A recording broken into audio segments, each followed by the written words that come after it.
মানুষের কিছু গুণাবলী আছে না? মানুষের প্রথম গুণ হলো আল্লাহ তাআলা মানুষকে আল্লাহর দাসত্ব, গোলামি, ইবাদত বন্দেগী করার জন্য সৃষ্টি করেছে। আল্লাহ তাআলা কোরআন শরীফে কি বলেছেন? ইন্নী জাইলুন ফিল আরদি খলিফা।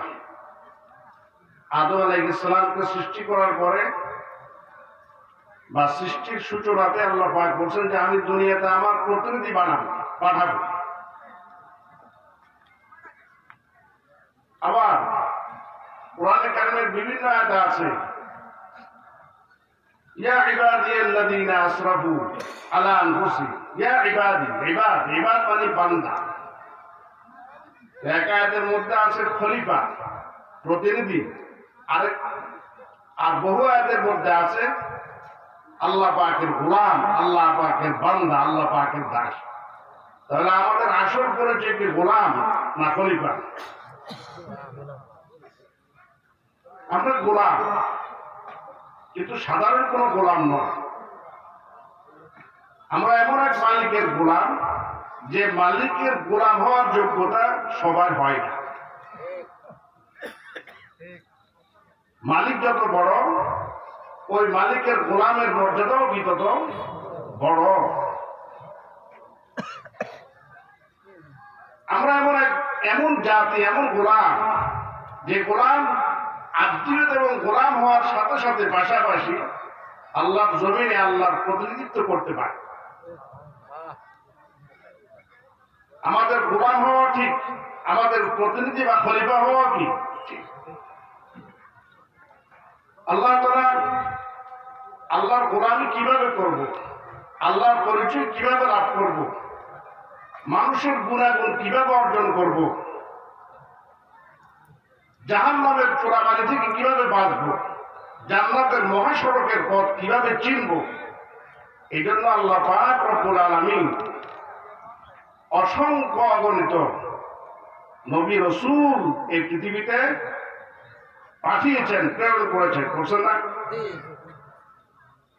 আবার নবীগণের নিজের মুখের ভাষা দ্বারা আমাদেরকে আল্লাহর পরিচয় শিখেছে, জান্নাতের মহাসড়কের পথ দেখাইছে, জাহান্নামের থেকে বাঁচার রাস্তা শিখাইছে, ইবাদত বন্দেগী করার আদেশ করেছে। করণীয়গুলো করো, বর্জনীয়গুলো বর্জন করো। শুধু মুখে বলা নয়, আল্লাহ তাআলা ছোট বড় 104 খানা কিতাব নাযিল করেছেন না? তাহলে মুখের দ্বারাও আল্লাহর দিকে ডাকছেন, লেখনী বা কিতাবের দ্বারাও আল্লাহর দিকে কি করছেন? ডাকতেছেন। সর্বশেষ নবীকে সাইয়্যিদুনা মুহাম্মদুর রাসূলুল্লাহ সাল্লাল্লাহু আলাইহি ওয়াসাল্লাম, সর্বশেষ নবীর পর আর কোনো কি নাই? কিয়ামত পর্যন্ত আর কোনো নবী আসবে? আর কোন নবীর প্রয়োজন আছে? না। কিন্তু নবীর উম্মত তো আসবে।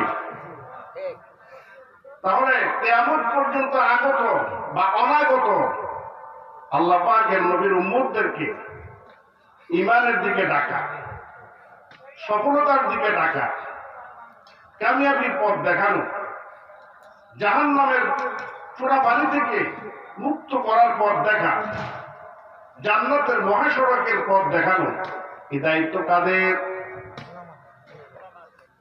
বলেন না, এই দায়িত্বটা কাদের? উলামায়ে কেরামদের।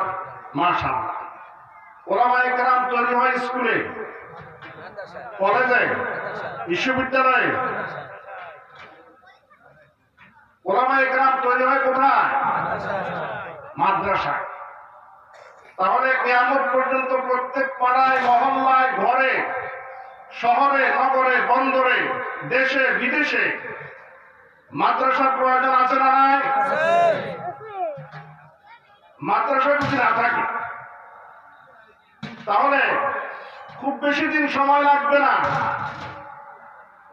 পৃথিবীর শুরু থেকে নিয়ে ঈসা আলাইহিস সালাম পর্যন্ত, ঈসা আলাইহিস সালামের পরে কম বেশি প্রায় 600 বছর কোন নবী আসেন নাই, নবী ছিল না, কিন্তু সমাজ ব্যবস্থা ছিল, রাষ্ট্র ব্যবস্থা ছিল, ব্যবসা বাণিজ্য ছিল, ছিল না? সবকিছু ছিল। ছিল না শুধু কোরআন, ছিল না শুধু হাদিস, ছিল না শুধু নবী, ছিল না শুধু মাদ্রাসা। এই জন্য ওই সমাজটাকে অন্ধকার সমাজ বলা হয়, আইয়ামে জাহিলিয়াত বলা, তাই না? আমাদের সমাজ যদি মাদ্রাসা না থাকে তাহলে ওই দিন বেশি দূরে নয় যে আমাদের পাড়া মহল্লাতে জানাজা পড়ানোর মতো একজন লোক পাওয়া যাবে, আযান দেওয়ার জন্য একজন মুয়াজ্জিন পাওয়া যাবে না, ইমামতি করার জন্য একজন হুজুর পাওয়া যাবে না, জুমার খুতবা দেওয়ার জন্য একজন আলেম পাওয়া যাবে না। আন্দালুস আন্দুলুস বলে বাংলাতে কর্ডোবা, তাফসীর কুরতুবী যেখানে লেখা হয়েছে, অসংখ্য হাদিস কিতাবের তাফসীর, হাদিস, ফিকহ, ইসলামের ইতিহাস, সিরাতে রাসূল আকরাম সাল্লাল্লাহু আলাইহি ওয়াসাল্লাম, বাতিলের মোকাবেলায় বিভিন্ন ফিরকা, ফিতনার মোকাবেলা সবকিছু হয়েছে, কিন্তু মাদ্রাসা হয়নি। তো 800 বছর মুসলমান শাসন করার পরও মুসলমানদের সবচেয়ে বড় মসজিদ, যেখানে এক কাতারে কয়েক হাজার মানুষ নামাজ পড়তে পারে, সেই মসজিদের মধ্যে শুয়োর চড়ানো হয়, শুয়োর বাঁধা হয়। সে মসজিদের আংশিক অংশকে গির্জা বানানো হয়েছে, শুধু কি না থাকার কারণে, মাদ্রাসা না থাকার। মাদ্রাসাবিহীন সমাজ অন্ধকার সমাজ, মাদ্রাসাবিহীন সমাজ জাহিলিয়াতের সমাজ, মাদ্রাসাবিহীন রাষ্ট্র জাহিলিয়াতের রাষ্ট্র, মাদ্রাসাবিহীন দুনিয়া, দুনিয়া থাকবে না, দুনিয়া ধ্বংস হয়ে যাবে। হাদিস শরীফের মধ্যে আছে, قال رسول الله صلى الله عليه وسلم إن الله تعالى وملائكته وأهل السماوات والأرض حتى النملة في جحرها والحوت في بحرها لا يصلون على معلم الناس الخير. স্বয়ং আল্লাহ পাক রব্বুল আলামিন এই দিন যারা অর্জন করে তাদের জন্য নবরত রহমত বর্ষণ করেন। আসমানের সমস্ত ফেরেশতা, জমিনের সমস্ত মাখলুক, এমনকি সাগরের মধ্যে মাছ, গর্তের মধ্যে পিঁপড়া, জঙ্গলের হিংস্র প্রাণী, সব কিছু জানে যে পৃথিবী ধ্বংস হয়ে যাবে, কিয়ামত হয়ে যাবে যদি পৃথিবীতে আল্লাহর জিকির করানোওয়ালা, আল্লাহকে ডাকনেওয়ালা মানুষ না। ভাই, আল্লাহকে ডাকা শিখানো হয় কোথায় বলেন? কলেজে, বিশ্ববিদ্যালয়ে, স্কুলে। আল্লাহ বলনেওয়ালা তৈরি হবে মাদ্রাসায়। মাদ্রাসা থেকে দাওয়াত তাবলীগ তৈরি হয়েছে, মাদ্রাসা থেকে খানকা তৈরি হয়েছে, মাদ্রাসা থেকে হাদিসের চর্চা হয়েছে, মাদ্রাসার মধ্যে কোরআনের তাফসীর পড়ানো হয়।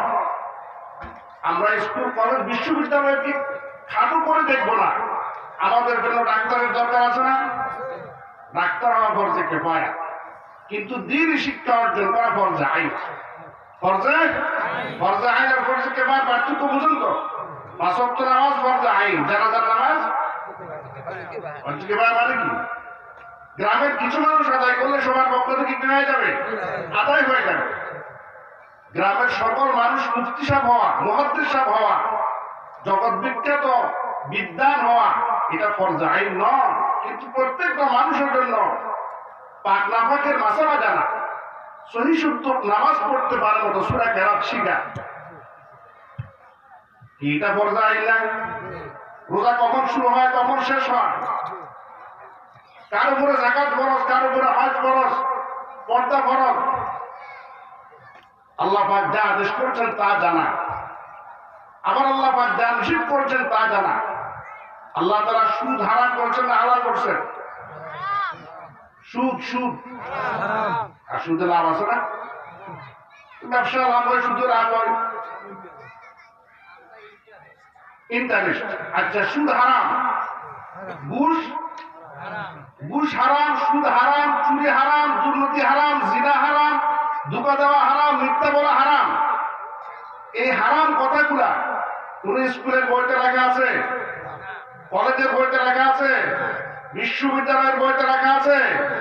তো কোন বইতে লেখা আছে? আল্লাহর কোরআন